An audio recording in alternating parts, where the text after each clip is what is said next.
What is going on, you guys? If you don't already know, the Sony ZV-10 Mark II just got an upgrade. So, what is the upgrade, you might ask? So, there's a license for each individual camera, for each Sony ZV-10 Mark II camera, and it just basically means you got an FX30 in your hand and you don't already know it.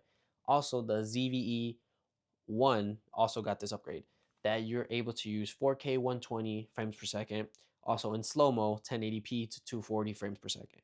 So you can do some crazy cinematic shots, slow-mos, and this is very light and compact and easy to go. So if you're trying to do some cinema rigs, this is going to be your go-to.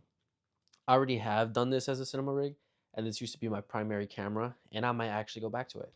But however, there's a little caveat, I would say. That's why I said it's more like the FX30. So it does share the same sensor as the FX30. So it's an APS-C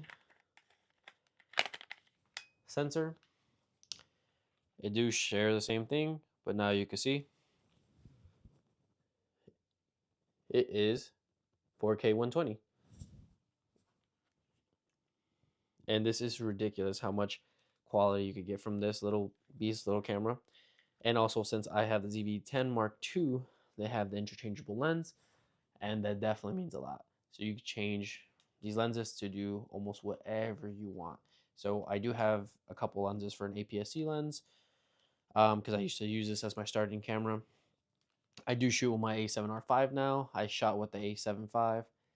I didn't keep the A7 V, but I do have the A7R5, and I might actually switch back to this little bad boy just because it's so compact, light.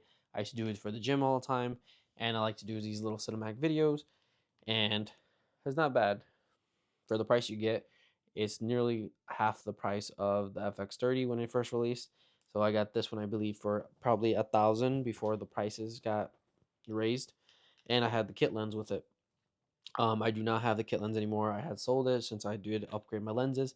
So currently I do have this is a 16mm lens alongside with a 24-70 and a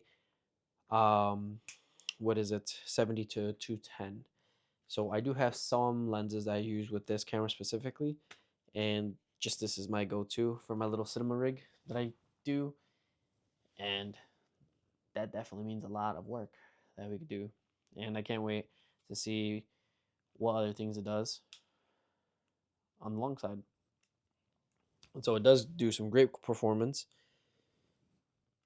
I really like the matter of how much I could do with it. I don't have any issues so far with it. This has been my go-to camera. This is the first camera I ever bought, and I got it last year, and I can't believe there's already another upgrade for it.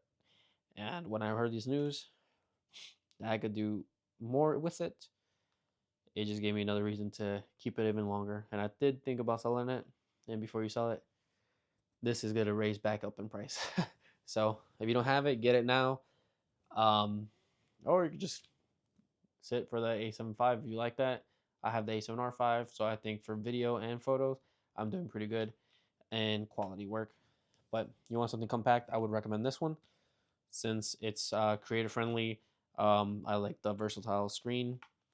So it's just a standard screen, but it's a screen that you can switch over and the whole thing becomes vertical. It does twist, but I still like my tilt screen on my M7R5 way better. The articulating screen just does so much for me.